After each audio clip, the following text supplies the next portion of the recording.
ಆಸೀನರಾಗಿರ್ತಕ್ಕಂಥ ಪರಮ ಪೂಜ್ಯ ಸ್ವಾಮೀಜಿಗಳಿಗೆ ನನ್ನ ಶಿರಸಾಷ್ಟಾಂಗ ನಮಸ್ಕಾರಗಳನ್ನು ಅರ್ಪಿಸ್ತಾ ವೇದಿಕೆಯಲ್ಲಿ ಮಾಜಿ ಶಾಸಕರಾದ ಅಣ್ಣಯ್ಯವರು ಲಕ್ಷ್ಮೀನಾರಾಯಣ ಅವರಿದ್ದಾರೆ.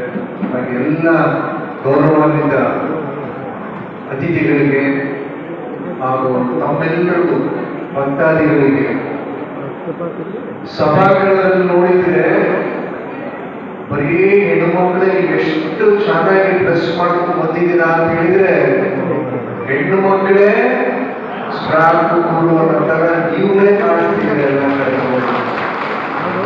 ನಿಮ್ಗೊಂದು ಪವರ್ ಏನಿದ್ರೆ ಯಾವ ಧರ್ಮಸ್ಥಳನ ಶೇಕ್ ಮಾಡಕ್ ಆಗಲಿಲ್ಲ. ಹಾಗೆ ಸುವರ್ಣ ಅವರು ಹೇಳ್ತಾ ಇದ್ರು 3 ಕೋಟಿ ಜನಕ್ಕೆ ಫಲಾನುಭವಿ ಹೋಗಿದ್ದಾರೆ ಅಂತೇಳಿ. 3 ಕೋಟಿ ಅಲ್ಲ, 7 ಕೋಟಿ ಜನರು ನಾವುಗಳೆಲ್ಲರೂ ಧರ್ಮಸ್ಥಳದ ಫಲಾನುಭವಿಗಳೇ. ಇಲ್ಲಿ ಸಭಾಂಗಣದಲ್ಲಿ ನಾವು ಯಾರಾದ್ರೂ ಧರ್ಮಸ್ಥಳಕ್ಕೆ ಹೋಗದೆ ಅಂತ ನಾವು ಯಾರು ಇದ್ದೀವ? ಯಾರು ಹೋಗಿಲ್ಲ ಧರ್ಮಸ್ಥಳದಲ್ಲಿ? ಯಾರು ಧರ್ಮಸ್ಥಳದಲ್ಲಿ ಹೋಗಿ ಪ್ರಸಾದ ಸ್ವೀಕಾರ ಮಾಡಿಲ್ಲ? ಒಬ್ಬರಾದ್ರೂ ನಾವು ಇದ್ದೀವ ಈ ಸಭಾಂಗಣದಲ್ಲಿ? ಯಾವುದೇ ಧರ್ಮ ಇರಲಿ, ನಮ್ಮ ನಾಡಿನ ಯಾವುದೇ ಮೂಲೆಯಲ್ಲಿ ಮಂಜುನಾಥ ಸ್ವಾಮಿಗೆ ಹೋಗಿ ನಮಸ್ಕಾರ ಮಾಡ್ಕೊಂಡು ಬರ್ದಿರಂತ ಯಾರ್ಯಾರು ಇಲ್ಲ. ಊರ್ ಕಡೆ ಈಗಲೂ ಸಹಿತ ನಮ್ಮಲ್ಲಿ ಏನಾದರೂ ವ್ಯಾಜ್ಯಗಳಾದ್ರೆ, ಜಮೀನು ವಿಷಯನೋ ಗಂಡು ಹೆಣ್ಣು ಏನಾದರೂ ತೊಂದರೆಗಳಾದ್ರೆ, ಪಂಚಾಯಿತಿಗಳು ಮಾಡಬೇಕಾದ್ರೆ ನಾವೆಲ್ಲ ಏನ್ ಹೇಳ್ತೀವಿ? ಧರ್ಮಸ್ಥಳಕ್ಕೂ ಹೋಗೋಣ, ಅಲ್ಲಿ ಪ್ರಮಾಣ ಮಾಡೋಣ.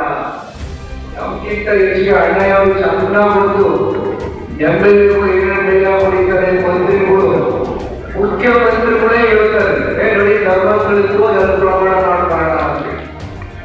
ಅಂತ ಕಾಲಘಟ್ಟದಲ್ಲಿ ನಾವು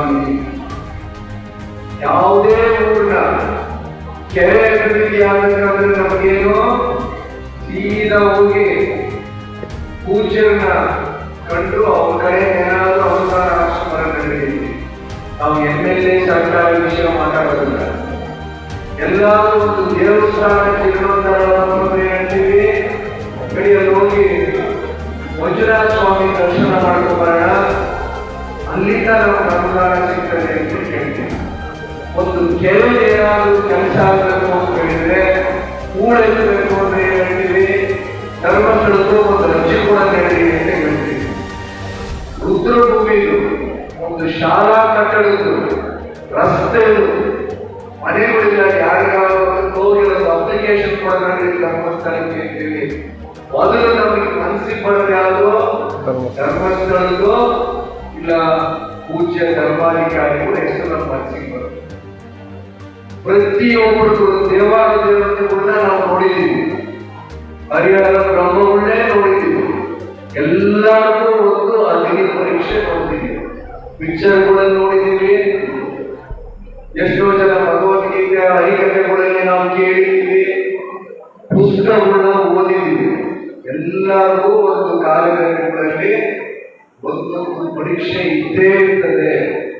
ಅದನ್ನ ನಾವು ಮುಂದಕ್ಕೆ ಹೆಜ್ಜೆ ಇಟ್ಟವನ್ನ ಯಶಸ್ವಿಯಾಗಿ ಅವಾಗಲೇ ನಾವು ಆ ದೇವರನ್ನ ಪೂಜೆ ಮಾಡೋದು, ಆ ದೇವರ ಬಗ್ಗೆ ಹೋಮ ಹವನಗಳು ಮಾಡೋದೇ ಅವಾಗ. ಈಗ ಧರ್ಮಸ್ಥಳಕ್ಕೆ ಸೂರ್ಯಕ್ಕೆ ಯಾರಾದರೂ ಹೊಡೆ ಹಿಡಿಯಕ್ಕಾಗ್ತದ? ನಾವು ಗ್ರಹಣ ಬಂದಾಗ ಒಂದು ತಾತ್ಕಾಲಿಕ, ಹಾಗೆ ಈಗ ಒಂದು ಟೆಂಪರರಿ ಆಗಿ ಯಾರ್ಯಾರು ರಾಕ್ಷಸರಿದಾರಲ್ಲ ಅವು ಎಲ್ಲದಕ್ಕೂ ಸಂಹಾರ ಹಾಗೆ ಆಗ್ತಾ ಇದೆ.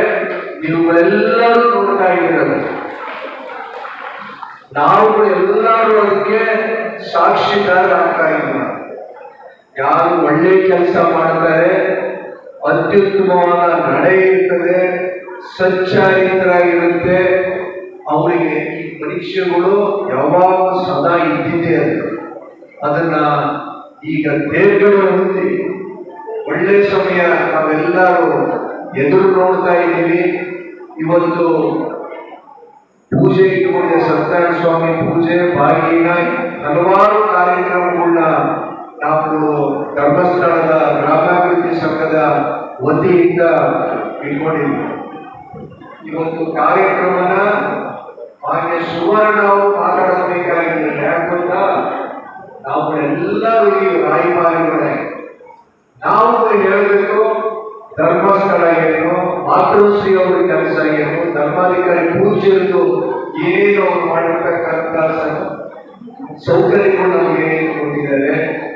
ನಮ್ಮ ರಾಜ್ಯದ ಕ್ಷೇತ್ರದ ಆ ಬಾವುಟನ ವಿಶ್ವದಾದ್ಯಂತ ಹೇಗೆ ಅವರು ಹಾಕಿದ್ದಾರೆ ಅಂತೇಳಿ ನಾವು ಹೇಳಲಿಕ್ಕೆ ಹೊರತು ನೀವು ಸಂಘದವರ ಹೇಳೋದು.